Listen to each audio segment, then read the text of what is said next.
academic research, and parliamentary reports. Today I'll focus on the parliamentary reports because that's where most of her energy went, and a lot of the academic reports mirrored or were cited within the parliamentary reports in any case.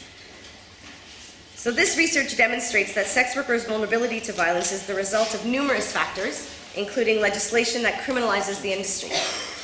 The evidence in Bedford can be categorized loosely around 5 ways in which prostitution offenses: 1, contribute to targeted violence against sex workers; 2, produce antagonistic relationships with the police; 3, prevent sex workers from employing safety and security measures; 4, prevent sex workers from working indoors; and 5, prevent sex workers from working with third parties. Doesn't leave us much option. 2 of the expert academic witnesses in Bedford, who focused on serial killers and violence against sex workers, asserted that criminalization contributes to the targeting of sex workers for violence. In addition to the convicted serial killer in British Columbia that brought this attention to this in Canada in recent years, serial killers have specifically targeted sex workers throughout history. This is well documented from London in the late 19th century until modern day. This evidence had serious impact on the courts. These experts highlighted that criminalization displaces sex workers, street sex workers, from visible areas into more isolated and industrial areas, therefore increasing sex workers' vulnerability to targeted violence. John Lohman points out that between 1995 and 2001, approximately 50 women who were displaced and worked in these isolated areas went missing. So, if sex workers are displaced in attempts to avoid law enforcement, and if displacement contributes to targeting sex workers for violence, the antagonism between police and sex workers really warrants a close study. Indeed, the antagonism between sex workers and police is documented in the parliamentary reports and accepted by the Supreme Court of Canada in Bedford.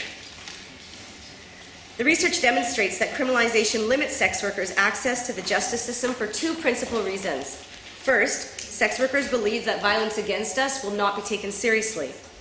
In their 2005 research, Fran Shaver and Jacqueline Lewis refer to this as the just a whore mentality, when people believe sex workers either cannot be raped or are asking for it.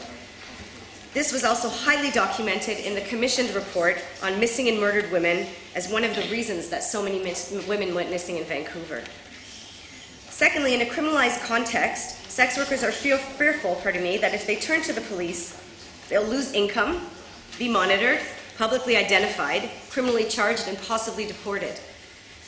The result is that sex workers do not turn to the police if they experience violence or other crimes. A very recent study this year in 2015 by Miller and O'Doherty in Vancouver, they did a study with 60 migrant sex workers and found that not one sex worker would turn to the police if they were victimized. The Supreme Court decision prioritized sex workers' safety when they wrote in their ruling, here's a quote, "If screening could have prevented one woman from jumping into the convicted serial killer Robert Pickton's car, the severity of the harmful effects of the law is established."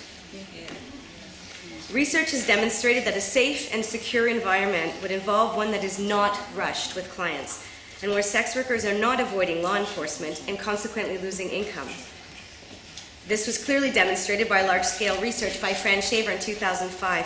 After interviewing 120 sex workers, she reported that street-based sex workers take measures to reduce risks, including working with others who record license plate numbers, avoiding isolated areas when working, sharing information regarding problematic clients and aggressors, and using intuition and acquired skills to screen clients. For example, ensuring that there are no hidden passengers in the car, checking for the presence or the absence of door handles, checking for lock release buttons, and finalizing details of the transaction before entering into a car. She concluded that street-based sex workers face a paradox. Implementing these safety strategies increase their likelihood of coming to the attention of the police, and they require time to implement. Justice Himmel in Bedford echoed this exact sentiment. She said, "The laws force prostitutes to choose between their liberty interest and their right to security of the person." Much of the evidence in the parliamentary reports accepted in Bedford all agree that indoor work, while not without risk, is considerably safer than working on the street. Indeed, the evidence is clear and unequivocal on this point. Every research, including those of Farley, has found that indoor sex workers experience lower levels of violence, assault, theft, than sex workers on the street. This is not to suggest that people should not work outdoors, but rather it highlights the contradictions in prostitution laws that seek to criminalize street sex work for safety purposes, but not simultaneously decriminalize indoor workspaces. The Supreme Court of Canada said, a law that prevents street prostitutes from resorting to a safe haven such as Grandma's house while a suspected killer prowls the streets is a law that has lost sight of its purpose. Grandma's house was created by sex workers on the downtown east side as a way of mitigating the violence on the street, and it was closed down when police charged the person operating it with violation of the body house law. Bedford also acknowledged a significant amount of evidence around the dangers of criminalization of people who we refer to as third parties. These are what people who don't work in the industry usually refer to as pimps. In reality, these are people, third parties are people that sex workers work with, work for, or hire, and who we work with in order not to work in isolation. They may be receptionists, employers, business owners, managers, security, bookers, drivers, webmasters, friends, girlfriends, and boyfriends. That could do any range of tasks. Justice Himmel and the Supreme Court of Canada accepted the parliamentary evidence that supports the need for sex workers to work with other people. She writes, quote, "The law punishes everyone who lives on the avails of prostitution without distinguishing between those who exploit prostitutes, such as controlling and abusive pimps, and those who could increase the safety and security of prostitutes, like drivers and managers and bodyguards. Under the premise that all third parties are inherently exploitative, sex workers are denied the chance to identify actual exploitation when it occurs." This was mirrored in a recent study in 2003 by Bruckert and Law.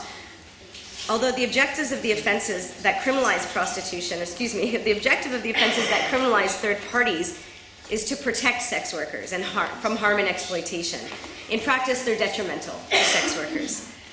Offenses against third parties prevent sex workers from hiring third parties to provide safety and security mechanisms, such as screening clients by collecting and verifying information, recording license plate numbers, acting as security, drivers, assistants, and providing a deterrent presence in an in-call space.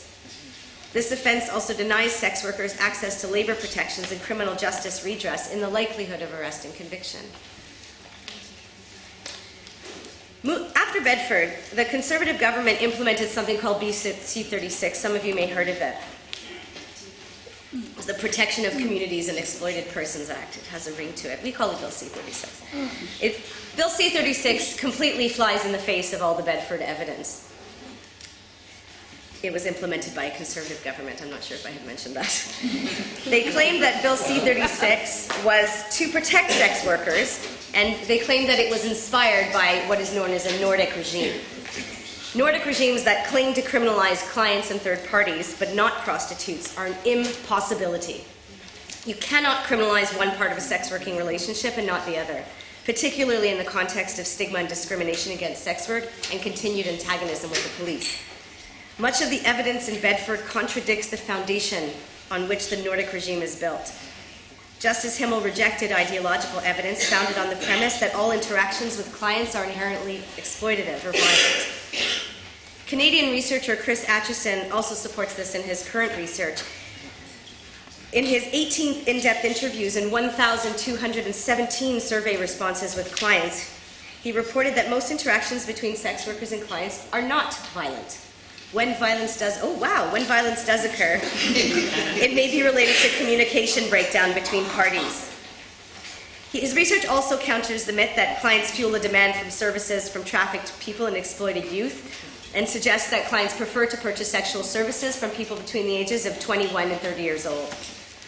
Prior to Bill C-36, we had a Nordic regime experiment in Canada. So this was before Bedford. In January 2013, the Vancouver Police Department produced sex work enforcement guidelines that essentially encouraged them not to arrest prostitutes, but to arrest clients. We quickly learned that it is, again, an impossibility, this kind of Nordic regime model. There were 2 research reports done by Pivot and Cruzy et al. That demonstrate the dangers of the criminalization model, which I'll leave up to others to describe. So this is just a tiny window of the evidence available to us in Bedford. The evidence is not limited to Canada. It mirrors international research conducted by experts at the World Health Organization, at UNAIDS, International Labour Organization, Global Alliance Against Trafficking in Women, Human Rights Watch, Open Society Foundation, and most recently, Amnesty International. They also demonstrate the harms of criminalization. Decriminalization of prostitution is a necessary but not sufficient condition to promote safety and reduce stigma against sex workers. It's part of our larger struggle for the recognition and actualization of sex workers' rights, including our right to autonomy, equality, self-determination, and dignity. Decriminalization alone cannot overcome all of the other injustices that many of us face, but it is a necessary step to protecting and respecting sex workers' rights. Thank you.